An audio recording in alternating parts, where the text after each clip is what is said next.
your agenda. There's no human intervention purely on the sake of the humanitarian purpose, Madam Chair. And we believe if we stick with status quo where you have to go through this political mechanism, Madam Chair, we'll see these very institutions losing their legitimacy. And if we lose these sort of institutions, such as the ICC, Madam Chair, then we have no hope for international humanitarian law, and we have no hope for saving these very people we want to protect. So at the end of the day, they have to show us what is the intrinsic benefit to status quo that we should not accept this policy of unilateralism.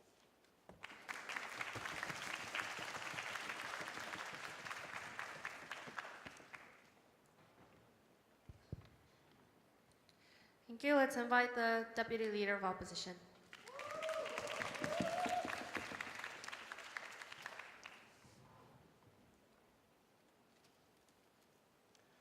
Madam Chair, as you guys recognize now, the opening government first speaker was non-contentious in today's debate. They just proposed status quo. Like we said, US sanction Cuba and EU sanction Syria. This is not debate about that economical sanction.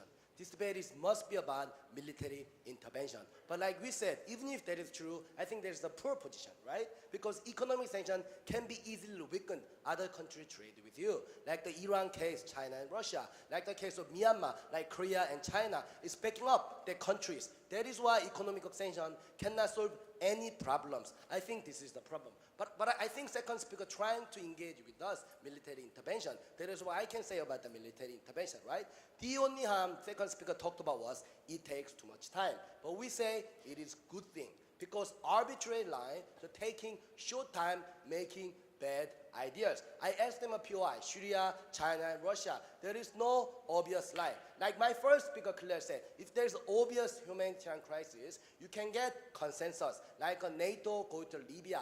NATO get a consensus from the 4 main countries Arab League, right? Qatar, Jordan, United Emirates, all the countries access. You can come to this country. That is why Libyan case was so successful. My first speaker clearly said, if you go to their military intervention, it can be short-term policy. US intervention in Somalia is perfectly fair. Why? Just because it costs too much money. In the context of economic crisis, if you go some other countries, you can't solve the problem right now. You must get out from that country. The best example is Somalia. You can solve nothing. But even if you do something, the post-conflict rebuilding costs too much money too. And you need consensus from outside of that neighboring countries. Nothing can achieve in these guys' models, right? Then they talked about, second speaker talked about, look, we want to put fear of other countries and say there's a bad guy, right? America and other countries. I think you guys legitimize that Russia and US, right? Because Russia and US said, even if you guys, there is no consensus, I don't care. Russia can go to Georgia. Russia can go to Chechnya. China can go to Tibet. Those kind of ideas legitimize these countries. I think that is bad idea. And she already said something about that, right? When you just say you can decide yourself, because humanitarian intervention cannot be obvious at the first place, then you can use the humanitarian political allegiance. You can use the humanitarian crisis as economic allegiance, like the case of Iran. I think that is the problem. Closing. Closing. So why you're making such a consensus? People in Darfur has been dying, and people in Rwanda has been dying. If there is no consensus to be made to act and stop the genocide and mass killings, Madam Speaker. Because we say even if you just go that countries and stop the war, you can't make that country perfect. We give you the ideas about Somalia because you can build a country on your hand. If you go there, all the countries and every country, there's a lot of funds from other countries. And your government can be recognized neighboring countries. I think that is a legitimate, I think that is a justification. If that's obviously bad, people are going to say, I can be there, like the case of Libya. If you guys say you can't get any consensus, you must defend Libya. I think closing government, you must defend. Why in the case of Libya, is it possible to have the consensus about intervention? That is the thing I expect in today's debate. Then their second speaker also talked about there is a checks and balance. No, we're just giving the power to the countries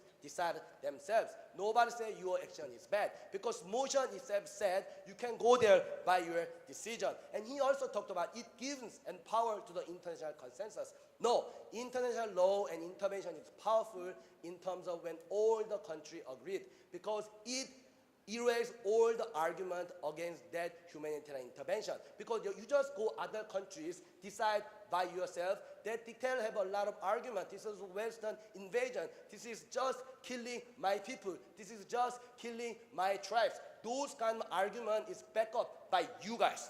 No. And moving on to my first argument, why their policy consolidate oppositions, right? I think these guys embrace the oppositions. If you go to some countries, it's not just about all the country say welcome Western power. This is not the case. When you go to Libya, there's a lot of tribes, there's a lot of people, there's a lot of families, and dictators easily use this because you can see a lot of controversy outside of a country. When they see the BBC and CNN, they see this is a controversial intervention. That is why they can easily describe. That is why they can easily portray.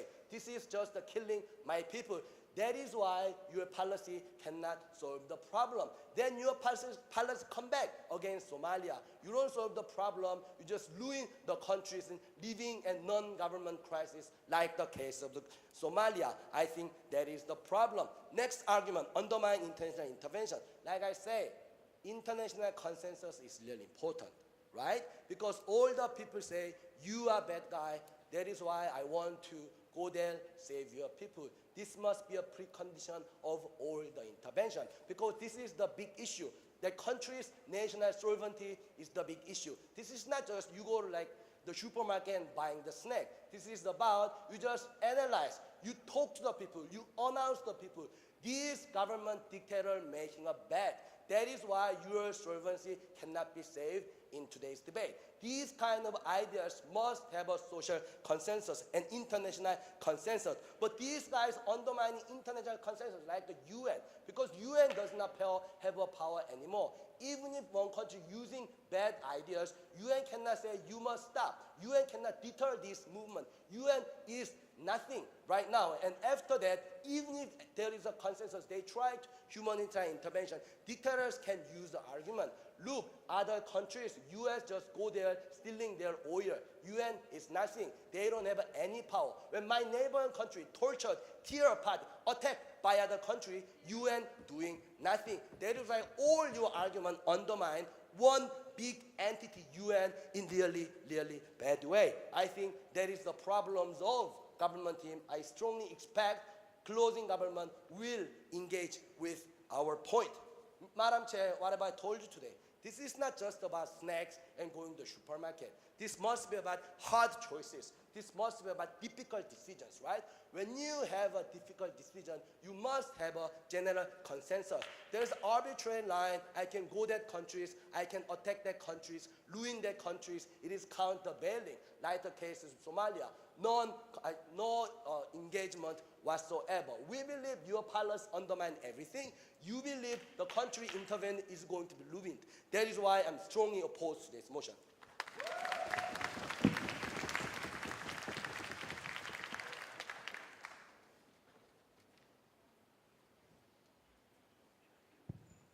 Thank you, opening house. Let's go to the closing side of the debate, which we would like to invite the member of government to the podium.